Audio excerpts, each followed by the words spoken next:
With us tonight is an alumnus who traveled far, very far, to achieve his goal of attending our university. He arrived with a dream of creating access to health care for the people in his home country of Kenya. While still a junior, he opened his first clinic in his home country. This year, the year he graduated, he won the 2007 CNN Heroes Award. Since graduating, he has continued his work to expand his Mama Maria clinics to more villages across Kenya. Please welcome Peter Kithene.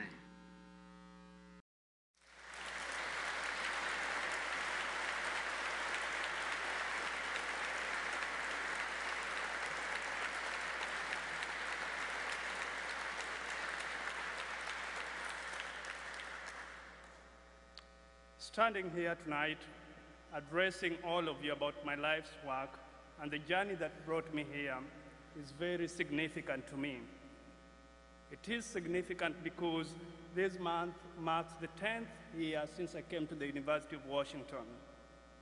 Significant to me also because my journey started in a very remote village in rural Kenya, where outcomes like mine are not often possible or even imagined. When I arrived at the University of Washington to begin my work on my bachelor's degree, I also began to work on my childhood dream to create a new future of other children and families in rural Kenya who started out like mine.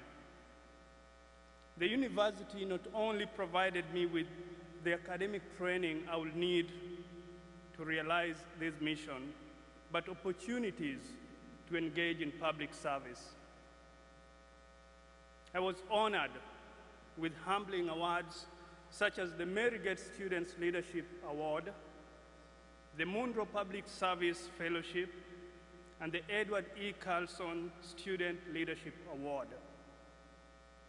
From the start, I felt supported and loved here.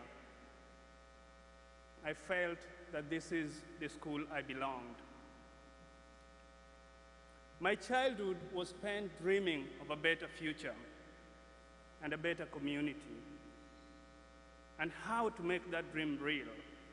I was born in rural Kenya. I grew up poor, but not just poor.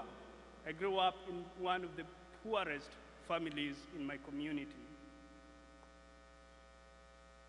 Poverty in villages like mine separates people from the basic human needs, like access to adequate health care. Where I come from, when someone gets sick, you hope for the best, or you hope for the worst, actually. There's nothing you can do, stay at home.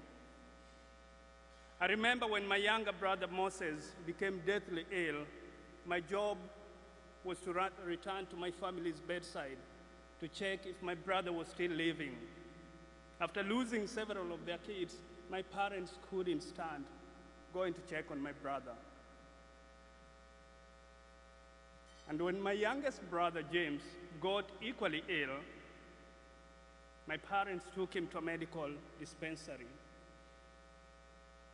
With no evaluation or diagnosis, he was given painkillers and sent home. His condition worsened, and by the time we got him across the border into Tanzania to the nearest hospital we could get to, he was diagnosed with meningitis. Luckily, my brother survived, but he lost his speech and hearing. So I became terrified of illness. I lost 6 of my siblings to illnesses.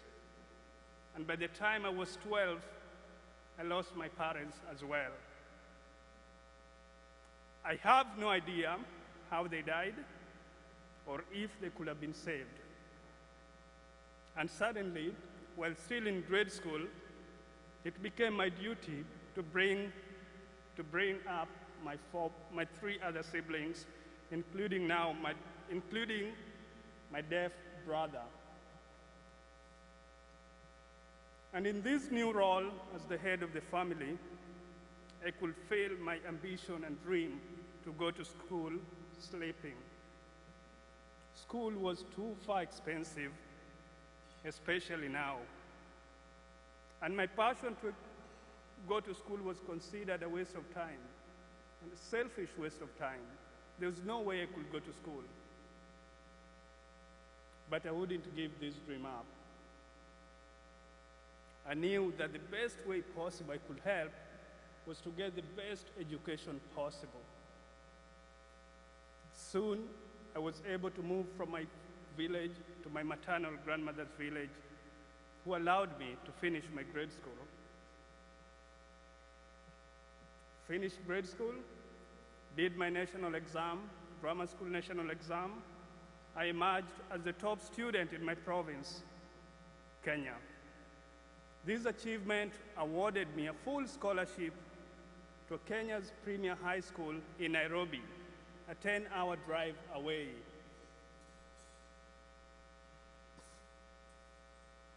Far from home and at school, I continued working hard to honor my parents for the start they had given me in life. While studying in Nairobi, I had many experiences that further shaped my dreams and direction. In my role as the student in charge at the school clinic, my student team and I rushed to countless scenes of accidents and illnesses in the city. And since the city had few other resources, my student first aid team became critically important to the city of Nairobi. And when villages were struck with cholera, I went to the quarantined areas to provide care. I traveled with the Ministry of Health to regional schools and churches to teach about HIV/AIDS awareness. It was within these roles that I was further confronted with the dire need of medical needs of the people in my country. I finished high school and was awarded places both at the University of Nairobi and the University of Washington. And guess what?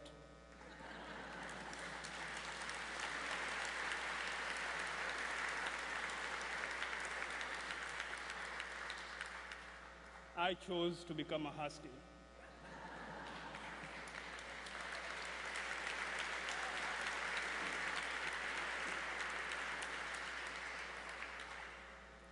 Coming to the University of Washington was an eye-opening for me.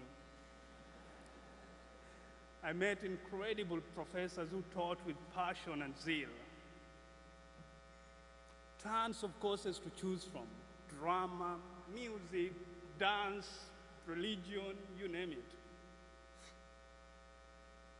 In fact, going to school here was like the first time I walked into Costco. I wanted everything I saw. I was even able to find a job here, TAing for Swahili. They taught my national language.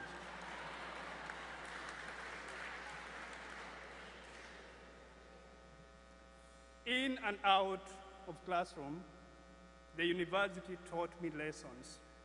I was given incredible opportunities I never thought I would have. As part of the University Common Book event, I was able to meet and get personal advice to follow my dreams from the founder of Partners in Health, Dr. Paul Farmer. I was selected to attend a breakfast where I got to meet Melinda Gates. Again and again, the university provided opportunities for me to be supported in my efforts to serve.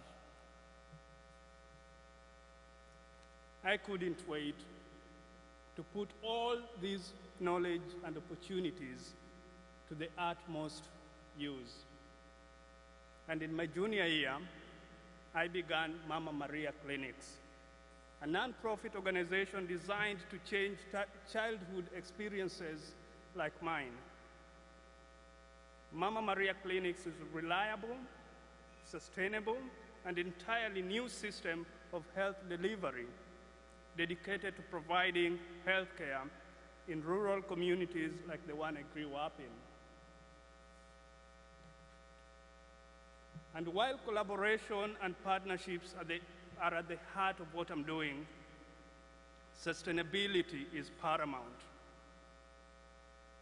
The idea of making Mama Maria Clinic sustainable was critical to ensure that there's no interruption in the delivery of care to the people who need it most.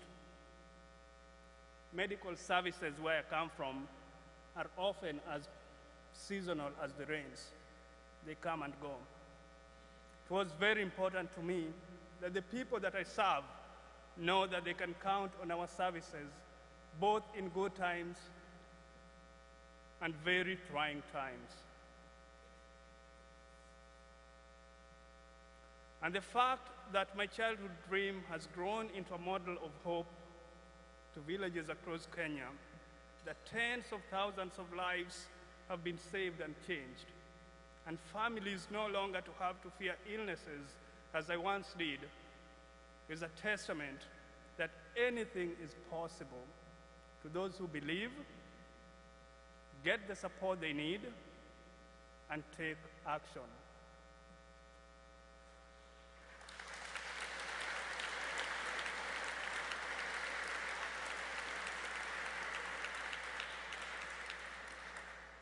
You know, when I think of my work, I think of the words of Henry David Thoreau, who once said, that, and I quote, "Do not worry if you have built your castles in the air. They are where they should be. Now put foundations under them." It's the University of Washington that gave me the tools I needed to build the foundation to my castle. Quite honestly, the university is the cornerstone of that foundation. The university taught me that with the right vision and support, my efforts and hard work would not only make a difference, but could have the potential to change the future of rural African healthcare. It is here at the University of Washington that my dreams and ambitions ceased being crazy ideas, but words to be taken seriously. It is here at the university that I was able to become a voice of the so many I left in rural Kenya. Thank you, University of Washington, for giving me the tools. And I commit to carry this courage and vision as I take what I've started and work to build and spread clinics across Kenya. Thank you very much.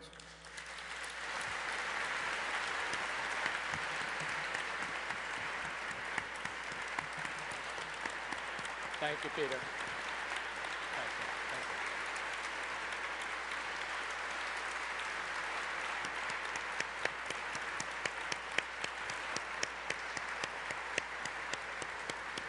Thank you. Thank you, Peter.